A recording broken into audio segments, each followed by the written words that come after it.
Que la lumière soit, et la lumière fut.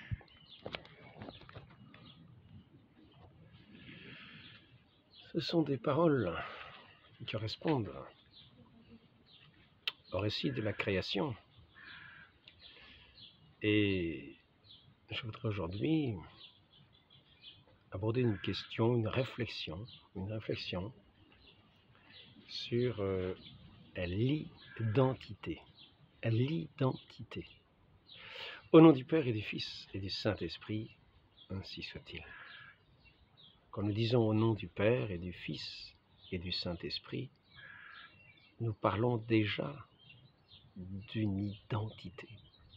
Nous savons à partir de qui nous parlons, au nom de qui nous parlons, quand nous parlons. Nous savons quelle est la source des paroles que nous allons dire, où nous puisons à notre source.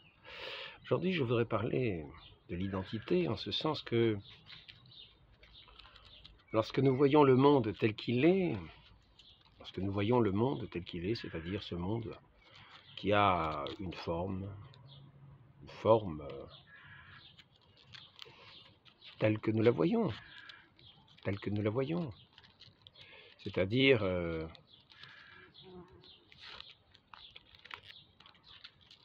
un monde qui n'a pas encore à nos yeux, il nous apparaît, mais lorsque nous le découvrons, par exemple pour la première fois, nous ne savons pas ce qu'il est. Nous allons le découvrir. Nous allons, toute notre vie, chercher cette identité.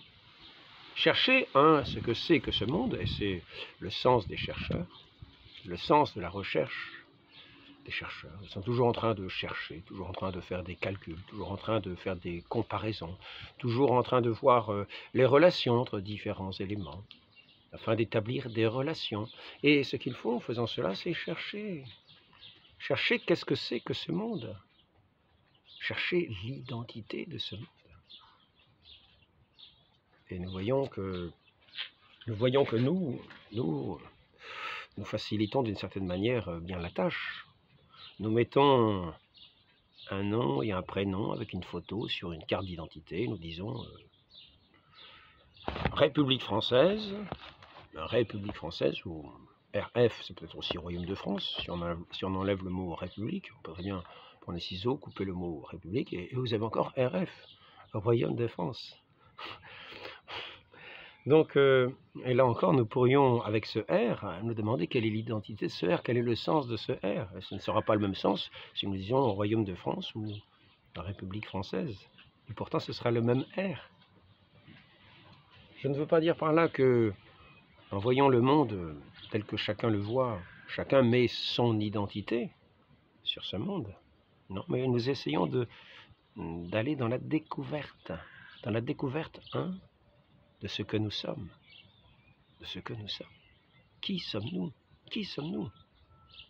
Nous entrons en relation, nous avons des habitudes de connaissance finalement, parce que nous avons tout recouvert d'un langage. Nous avons tout recouvert de paroles. Nous avons nommé toutes choses. Et ainsi, en nommant toutes choses, nous avons d'une certaine manière identifié toutes choses. Et c'est ainsi que nous avons prétendument donné une identité à toute chose. Mais, je répète, les chercheurs, ceux qui cherchent toujours, ceux qui n'ont pas clos la recherche, ceux qui sont toujours davantage dans un esprit de connaître ce qui se présente devant eux, qui n'ont pas clos leur recherche en mettant simplement un nom, et puis en reconnaissant à chaque fois plus ou moins la même forme, on verra par exemple ici un moustique. Alors, toutes les formes tout ce qui ressemble à un moustique, on l'appellera moustique. Tout ce qui ressemble à ce qu'on appelle araignée, on l'appellera araignée. Ce que je voudrais dire, c'est que le sens profond, la réalité profonde de ce monde, tel qu'il se présente à nos yeux, ne nous apparaît pas de prime abord. elle ne nous est pas donnée de toute évidence de prime abord. Nous devons faire une démarche pour apprendre à connaître les habitudes qui sont des nécessités quasiment vitales que nous allons prendre, vont nous amener à une certaine monotonie de la vie, qui fera que nous reconnaîtrons des formes auxquelles nous avons donné une certaine identité, mais nous n'avons pas assez approfondi, qu'est-ce que ce monde que nous avons devant les yeux? Est-ce simplement une nature? Est-ce la création? Est-ce la création? Est-ce que ce monde nous parle de quelqu'un d'autre? Est-ce que nous avons moyen, par notre réflexion, d'entrer dans la connaissance de cet autre qui peut se révéler à travers cette création? Donc, ce que je voudrais dire, c'est qu'en fait, nous sommes dans une recherche de notre identité.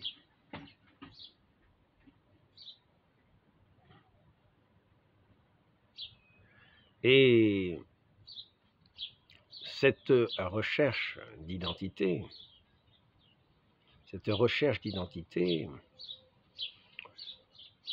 peut se concevoir un petit peu comme lorsque nous étudions l'histoire. C'est-à-dire que cette histoire-là, nous pourrons la regarder d'une manière ou d'une autre. Et nous voyons que suivant comment nous considérons l'histoire, certains récits même, que nous acceptons et d'autres que nous rejetons, nous allons nous façonner cette recherche de l'identité d'une manière ou d'une autre, par le récit que nous aurons de cette histoire qui nous sera faite. Si nous n'avons pas le récit de cette histoire, il nous sera difficile de donner une valeur aux événements. Nous allons poser des mots sur une histoire. Nous allons poser des mots sur des faits tels que nous les voyons. Nous allons voir des gens se donner des coups sans savoir exactement ce qu'il se passe. Des gens se planter des espèces de grandes perches à travers le corps sans savoir de quoi il est question. Et pourtant, le plus souvent, nous sommes participants aux événements que nous voyons autour de nous, parce que nous ne sommes pas étrangers à ces événements, parce qu'il se peut que ceux qui reçoivent les coups qui se donnent, ce soit nous. Donc il nous est important de savoir réagir, de savoir reconnaître les événements qui arrivent devant nos yeux. Et nous pouvons être comme perdus devant des événements. Et quand il y a des événements, nous allons voir que certains vont nous dire le sens des événements. Ils vont prétendre nous dire le sens des événements, pour nous faire entrer, dans une certaine façon, dans leur manière de considérer les choses, leur manière de considérer ces événements, de donner l'importance aux gestes qu'il se passe, de donner la signification de ce qui se passe. C'est par la parole que nous allons donner la signification de ce qui se passe. C'est par la parole que nous allons identifier les différentes choses qui paraissent devant nos sens, devant nos yeux, ou devant le toucher. Quelquefois, certaines personnes ne reconnaissent le monde qu'au toucher. Ils n'ont pas ce sens de la vue. Ils ont perdu ce sens de la vue des yeux. Il leur reste le toucher. Par le toucher, ils vont reconnaître et pouvoir mettre des mots. Ici, on reconnaîtra une main. Comme ceux qui ont un regard reconnaîtront la main. Ils ne le reconnaîtront pas avec la même perception. Mais ils reconnaîtront cet objet, parce qu'on leur dira, c'est une main, c'est la main. C'est par cette main que nous appréhendons des objets. C'est par cette main qui obéit à notre pensée que nous allons pouvoir agir autour de nous, que nous allons avoir un certain pouvoir d'appréhender, une certaine, comment dire, nous allons être outillés pour pouvoir façonner aussi le monde tel que nous le pensons, tel que nous l'avons identifié, tel que nous l'identifions, tel que d'une certaine manière, nous allons vouloir créer un monde. Nous allons vouloir créer un monde tel que notre pensée se le représente, déjà par avance. Nous allons vouloir créer une maison. Je dis à dessein le mot créer, j'utilise à dessein le mot créer, car il s'agit ici, dans la représentation, de faire quelque chose qui n'existe pas encore, qui n'existe pas encore.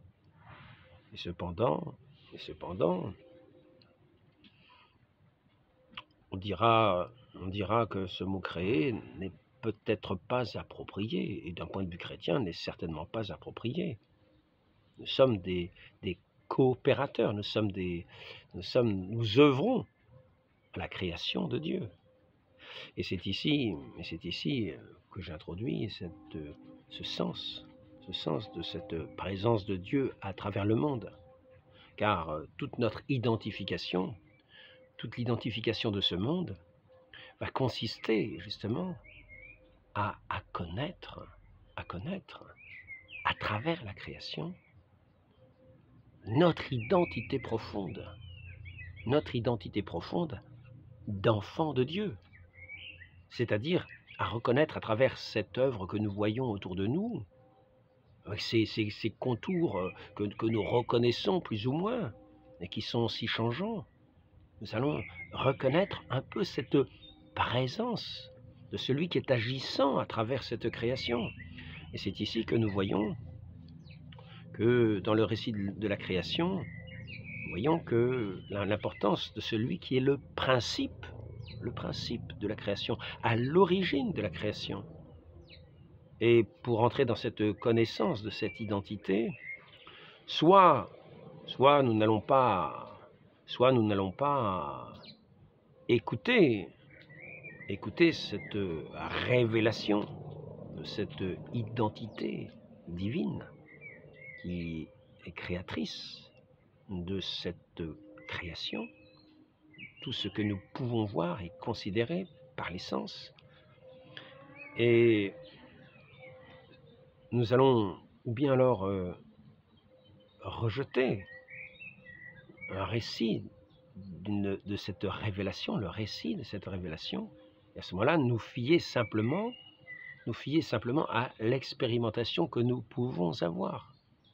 L'expérimentation que nous pouvons avoir et que nous dirons, que nous réduirons assez souvent à ce mot rationalisme, tel que nous l'entendons assez souvent. Et à ce moment-là, nous n'établissons plus la création dans le sens d'une identité à proprement dit, mais dans le sens de ce que notre raison nous rend capable de faire à travers le monde, de nous rendre présents à travers ce monde, d'une manière que nous allons considérer comme n'ayant pas de limite, pas d'identité précise. Nous serons là comme des esprits, sans contour délimité, sans identité propre, comme des esprits agissants. Et nous allons simplement quand même pouvoir arriver à considérer que ces esprits agissants agissent avec une certaine intelligence, puisque nous parlons de rationalisme, nous parlons d'un côté rationnel, d'un côté raisonnable. Et cela, nous pouvons le considérer à partir d'expériences que nous allons faire, que nous allons pouvoir reproduire, que nous allons pouvoir considérer, que nous allons pouvoir mesurer. Eh bien, nous allons petit à petit arriver à agir d'une façon que notre raison seule aura voulu établir sur ce monde. Nous allons agir d'une certaine façon que notre raison aura organisé d'après les connaissances, d'après les mesures, d'après ce qui lui aura été permis d'appréhender par cette raison des relations découvertes, établies entre différents éléments. C'est un peu compliqué. Donc nous allons voir qu'ici, Ici, nous sommes dans un côté d'incertitude. Le seul côté, c'est de dire je pense, donc je suis. Je pense, donc je suis. C'est vraiment, une identification très, très limitée. Très limitée. Je pense, donc je suis. Mais on ne sait pas du tout ce que nous sommes. Nous ne savons pas du tout ce que nous sommes.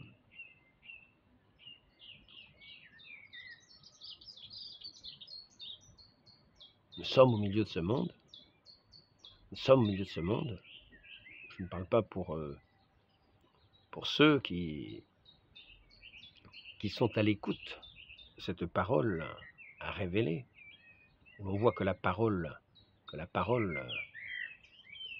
qui nous exprime, qui nous donne à connaître ce qu'il en est de l'identité de celui qui est agissant dans la création entière, pour le reconnaître, pour le connaître, pour l'estimer, et qui nous invite aussi à nous connaître à travers sa parole, à nous connaître par sa parole. Dans la révélation qu'il nous fait, nous voyons que sa parole est agissante. Et lorsque nous voyons que la parole de celui qui révèle le monde est agissante, nous avons tendance à accorder notre crédit, à faire avec notre raison attention à celui qui non seulement comme nous, apparaît comme étant celui qui agit sur le monde, la façon la façon dont nous agissons nous-mêmes par notre raison, nous rendons compte qu'il peut y avoir cet esprit supérieur, cet esprit au-delà de tout, au-delà de nous. Car nous sommes partie de cette création, nous sommes dans ce monde, parmi ce monde, comme ce monde. Nous sommes un agent pensant, un agent qui est réfléchissant, c'est-à-dire prenant conscience du monde qui l'entoure, en prenant connaissance et établissant des rapports entre les différents éléments de façon à agir avec cette raison. Donc, cette identité est assez difficile à établir. Mais lorsque nous voyons qu'il y a un autre, lorsque nous voyons que nous ne sommes pas les créateurs de ce monde sur lequel nous agissons, nous ne sommes pas les créateurs de ce monde sur lequel nous agissons dans ce monde, et ce que nous faisons nous apparaît comme une création d'une certaine manière. Nous voyons que notre esprit a une certaine puissance, puisqu'il permet d'agir sur les éléments, nous permet d'établir des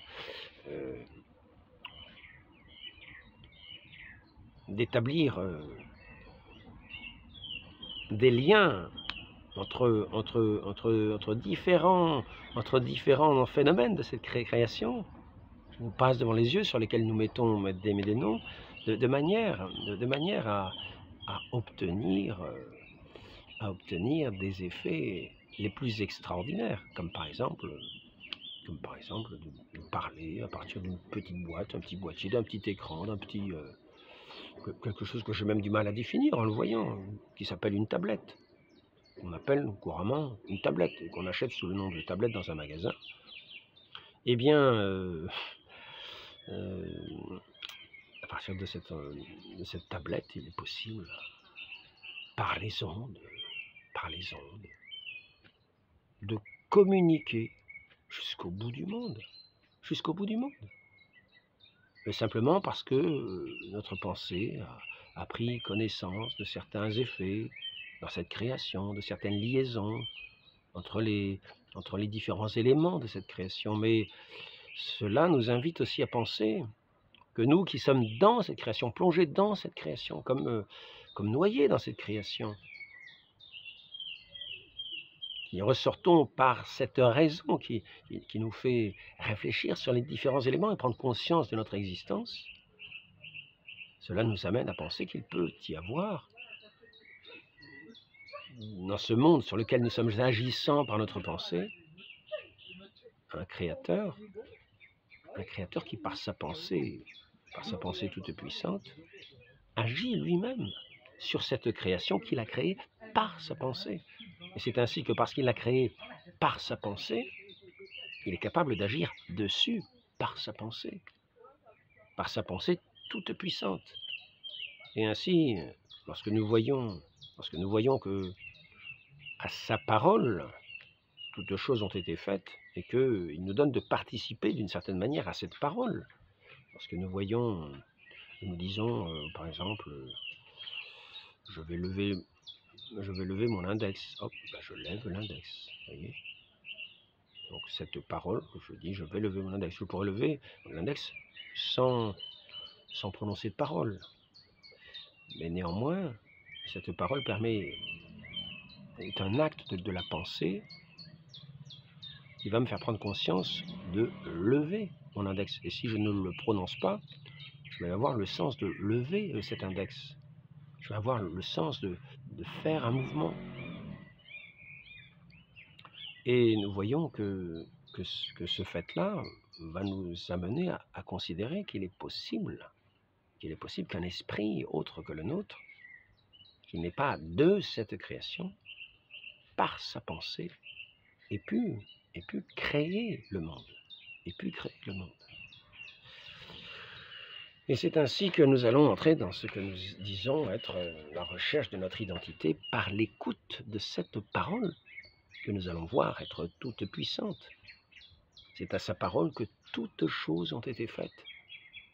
Et c'est par sa parole que nous avons été aussi faits. Et faits à la ressemblance de celui qui nous a créés, c'est-à-dire de ce pur esprit, qui par sa pensée agit dans toute la création et nous donne d'agir à son image par toute la création d'une manière raisonnable. Et ainsi, lorsque nous allons être attentifs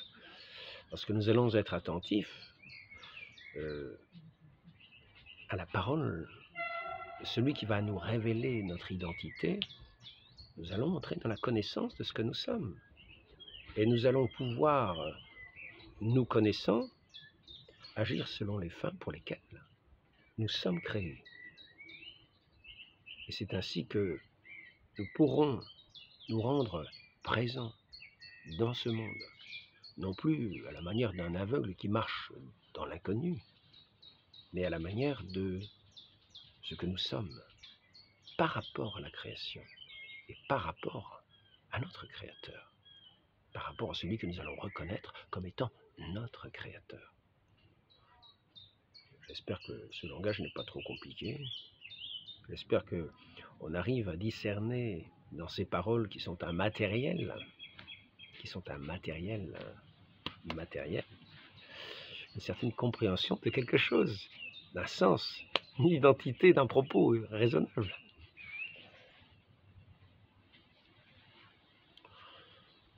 Donc il est intéressant de savoir qu'à l'origine, en fait, nous n'avons aucun sens de notre identité. Nous n'avons pas ce sens-là. Et que ce sens véritable de l'identité, certains vont le rechercher par leur recherche scientifique, et d'autres vont arriver à le percevoir par l'œuvre de Dieu manifeste, à la fois dans ses paroles, dans la parole de ses serviteurs, qui sera elle-même une parole agissante par la puissance de Dieu. C'est ainsi que nous allons voir les prophètes qui, par le passé, non seulement ont révélé des événements à venir que l'on a pu reconnaître, mais aussi agir avec puissance dans des résurrections, dans des guérisons de maladies, dans des multiplications de pain, dans des œuvres qui sont le plus étonnantes et où l'on voit qu'à la parole se joint l'œuvre créatrice qui est l'œuvre créatrice de Dieu, laquelle nous coopérons. Nous sommes placés comme dans un jardin, comme dans ce jardin de la création, et nous sommes là pour cultiver ce jardin, tel que Dieu nous a placés au milieu de ce jardin. Lorsque nous parlons, donc, nous établissons dans une certaine identité que nous voulons revendiquer. Certains refuseront en voyant la création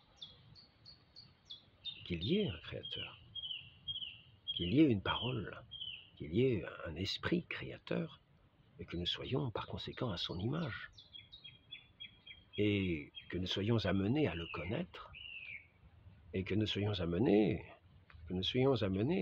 à le reconnaître, et à lui rendre grâce, et à le servir, c'est-à-dire à l'aimer, le reconnaissant comme celui qui nous donne l'être et le mouvement. Et nous ne pouvons, à cet esprit créateur qui nous donne l'être et le mouvement, que le reconnaître et l'aimer, de la grâce qu'il nous donne d'être présent dans ce monde, et aussi de pouvoir le connaître, lui qui se révèle comme étant notre créateur, et notre créateur non seulement matériel, qui nous a fait avec une âme et avec un corps et avec un cœur, un cœur pour aimer. Et là, nous entrons dans cette identité véritable de cette humanité qui est un petit peu noyée dans cette création et qui, petit à petit, au fur et à mesure qu'elle va être attentive à cette parole divine, ou au fur et à mesure qu'elle va se détourner de cette parole divine en se noyant dans toutes sortes de recherches qui vont lui être utiles pour connaître énormément de choses du point de vue matériel, de faire des déductions matérielles, mais qui ne vont pas la mener à avoir, par rapport à elle-même, dans la connaissance d'elle-même, ce qu'elle est au plus profond de son identité.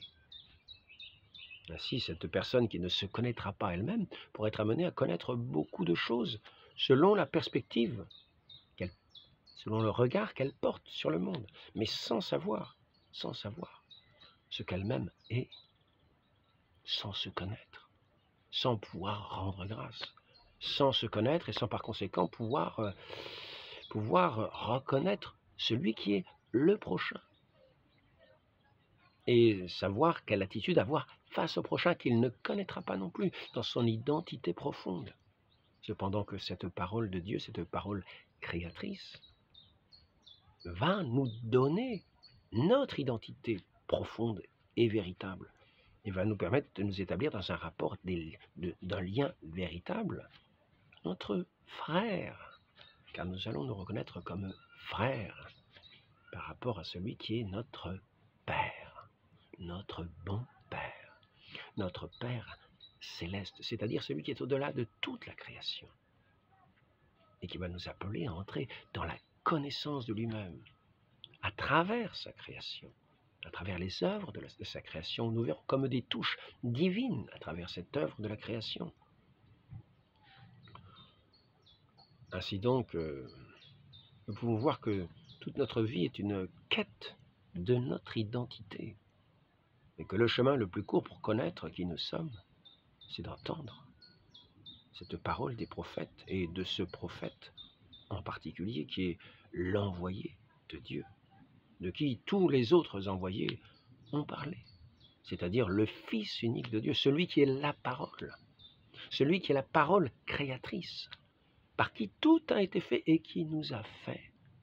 Et nous voyons l'importance de la parole dans ce monde. Ainsi, nous voyons l'importance de la parole. Au principe était le Verbe. Mais le Verbe divin, le Verbe de Dieu, par qui tout est fait. Il ne s'agit pas simplement ici de reconnaître et de dégager d'une espèce de chaos des déterminations sur lesquelles nous plaçons quelques mots pour identifier cette espèce de masse qui au début peut nous paraître informe. Et par les mots, nous allons identifier tout ce qui constitue cette masse de la création. Et nous allons la faire sortir dans cette identification de ce néant. Mais nous ne sortirons véritablement de ce néant que dans la connaissance du Créateur et à l'écoute de sa parole, qui nous dira précisément ce que nous sommes et qui nous porte par sa parole et qui va nous éclairer de sa parole. et qui va nous donner la vie, nous communiquer la vie véritable par la connaissance de sa parole, par la connaissance de ce qu'il est.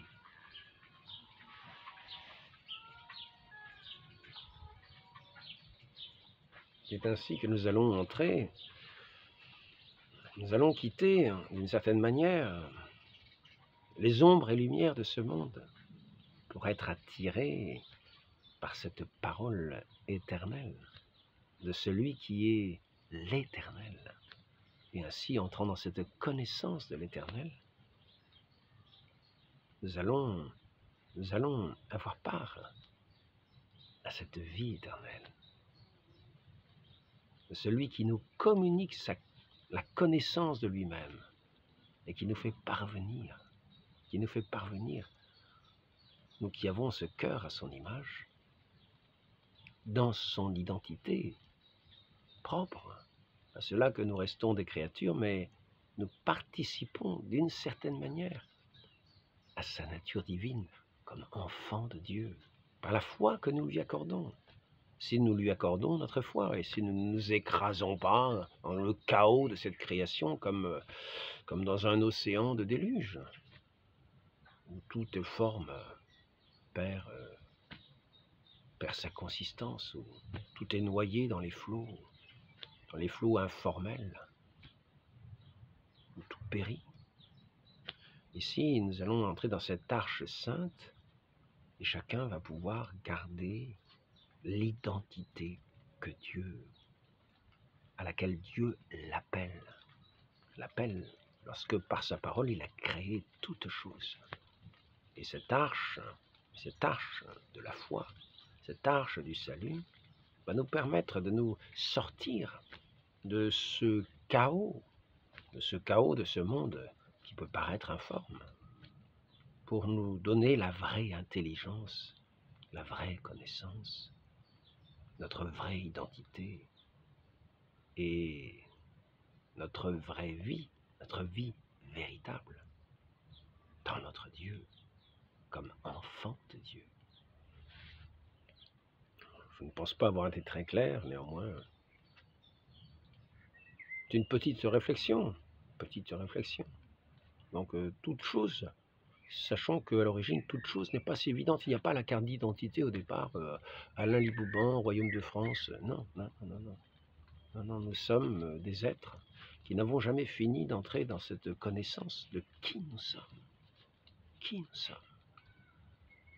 Et nous parviendrons véritablement à cette connaissance de qui nous sommes en connaissant celui qui est au-delà de tout le créé, et que les yeux ne peuvent percevoir, que les oreilles ne peuvent entendre, que les sens ne peuvent toucher, que nul ne peut sentir. Nous pouvons recevoir des parfums, d'une certaine manière, des parfums divins, de grâce divine, par lesquels Dieu peut se manifester, des parfums suaves, qui vont donner à connaître la suavité de notre Dieu. Nous pourrons aussi voir certains phénomènes dans une beauté qui va nous amener à considérer la beauté divine, à élever nos cœurs jusqu'à la beauté divine, à faire cet acte de foi vers celui qui, par sa parole, a créé toutes choses, cet acte de foi en sa parole. Et nous allons entrer à ce moment-là dans la relation avec lui, dans cette relation, dans ce dialogue avec notre Dieu, qui nous constitue, qui nous crée, qui nous porte à chaque instant. Voilà donc ce cheminement de cette identité divine, qui, comme nous voyons, ne consiste pas simplement dans la vie courante. Nous devons entrer dans cet état de prière, dans cet état de communication, dans cette vie divine de l'amour, dans cet amour de Dieu. Vivre moins de ce qui se passe du point de vue simplement de ce que nous apercevons par nos yeux, notre raison, et entrer dans cette intelligence du cœur, dans cette communication du cœur de celui que nous avons reconnu, identifié, comme étant notre Père, et il nous a invités par son Esprit à entrer dans cette communication de cet Esprit divin. Et là, là, nous allons quitter le ronron de ce monde. Là, nous allons quitter les ronronnements de ce monde. Là, nous allons quitter la banalité. Nous allons entrer déjà ici-bas dans l'éternité. Et les moindres mouvements à travers ce monde seront des mouvements qui seront pesés à l'aune de l'amour. Donc, pour ceux qui veulent continuer à faire les recherches de ces connaissances diverses, en ne sachant jamais qui ils sont, en ne reconnaissant jamais ceux de qui ils tiennent la vie, eh bien, ils pourront établir rationnellement des effets, des éléments, faire de belles machines, des robots, et amener finalement la personne humaine à se réduire à une forme robotique, et qui ne permettra pas d'entrer dans notre identité d'enfant de Dieu, cette relation véritable, cette liberté des enfants de Dieu qui est tout dans cet amour, dans cet échange, dans cette parole divine. Demandons cette grâce à la très sainte Vierge Marie qui méditait tous les événements de la vie de son Fils dans ce regard de foi, dans ce regard d'amour, qui ainsi avait déjà le cœur dans la patrie, le cœur dans ce ciel d'éternité, le cœur dans son Fils, qui est venu se manifester dans ce monde, se rendre présent dans ce monde, pour nous révéler qui nous sommes, à son image.